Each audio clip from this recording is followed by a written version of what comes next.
Former Senate Majority Leader Tom Daschle, Senate Majority Leader Chuck Schumer, and Minority Leader Mitch McConnell, as we've been reporting, are still at loggerheads over power sharing in this newly 50-50 divided chamber. Right now, the Democrats control the majority because of those Georgia elections, but technically there is no so-called organizing resolution to let them take charge of the committees where all the legislative work is done. And both leaders are disagreeing on that power sharing. The last time there was this situation, it was with former Senate Majority Leader Tom Daschle, the Democrat, and former Minority Leader of course, Trent Lott. Leader Daschle, Senator Daschle, it was something else back in the day.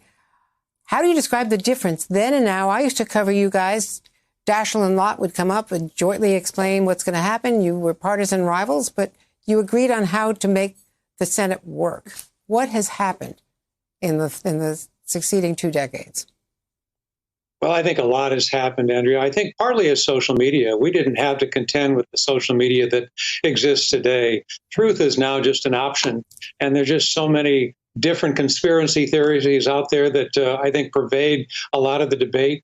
I also think that we created a situation where the primaries now become more dominant as part of the election process. And because primaries are more dominant, the bases matter more. The bases have far more power than they had 20 and 30 years ago.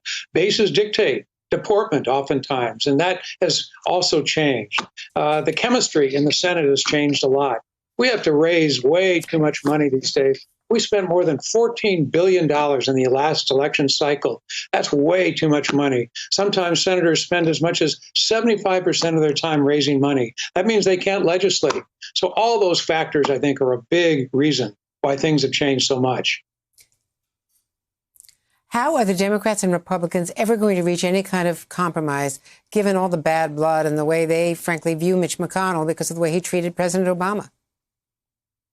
Well, I think it starts with a real effort. Everybody has to try. When I look at the 3 leaders, President Biden, of course, Chuck Schumer, and Mitch McConnell, they have almost a century of Senate service. A century, that's 100 years of working together in various ways. If a century of service in the Senate doesn't serve as a catalytic factor in coming together, I don't know what will. I think it's really important for the president to invite the leadership down. I'd love to see them come down once a week on Tuesday mornings and say, look, what can we accomplish together this week? We're going to have our separate agendas. What can we do this week? George Bush did that after 9/11, and it really made a huge difference for a while, and we got a lot done.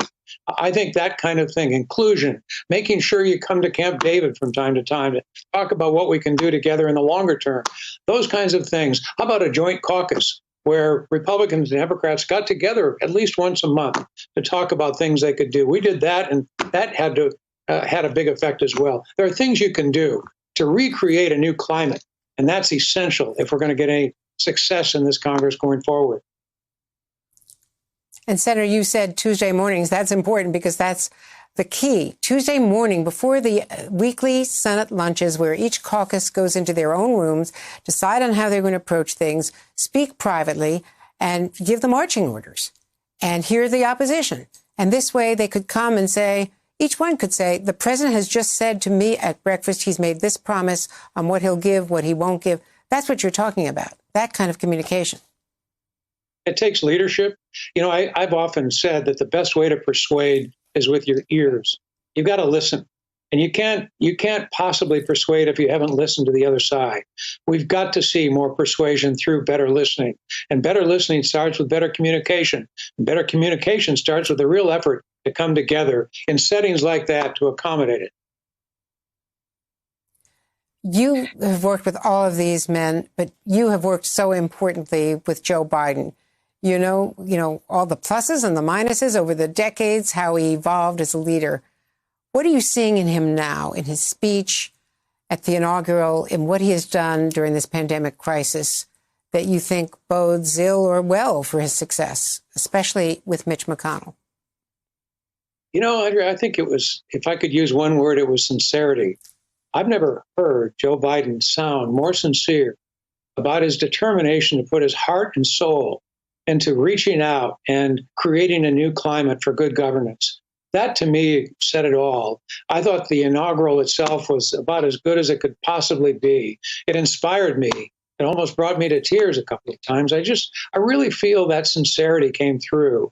Joe Biden is determined to change the tone, to really make a difference with regard to this climate, this poisonous, toxic, confrontational climate that exists today. He can do that. And I'm confident, knowing him as well as I do, that he'll do everything he can to make it happen.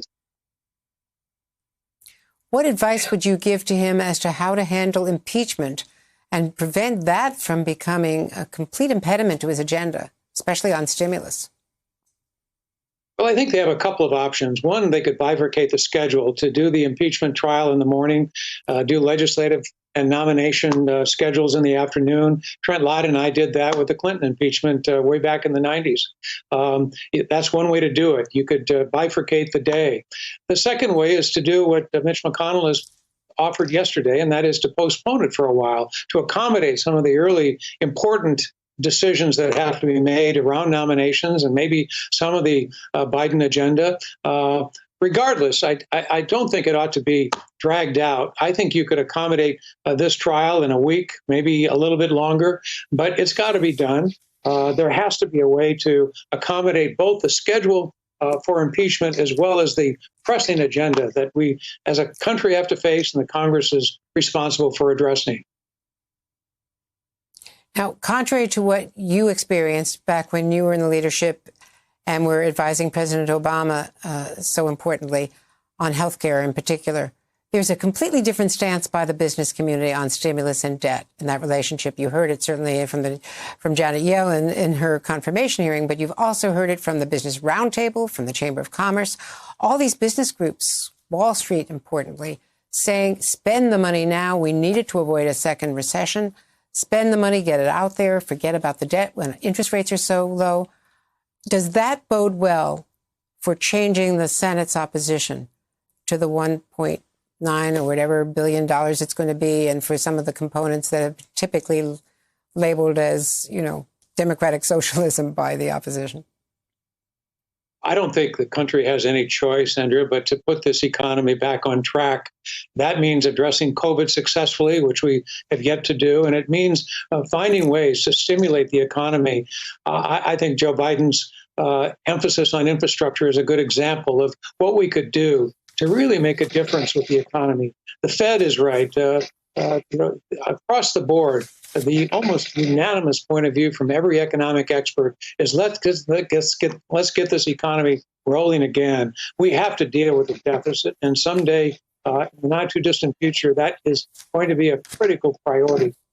We've now exceeded the GDP in terms of our overall debt, and that isn't going to go away. We have low interest rates right now, and that accommodates a low debt service. But by and large, we've got to get this economy on track and then deal with the deficit as we know we must. Former Senator, former Majority Leader Tom Daschle, thank you so much.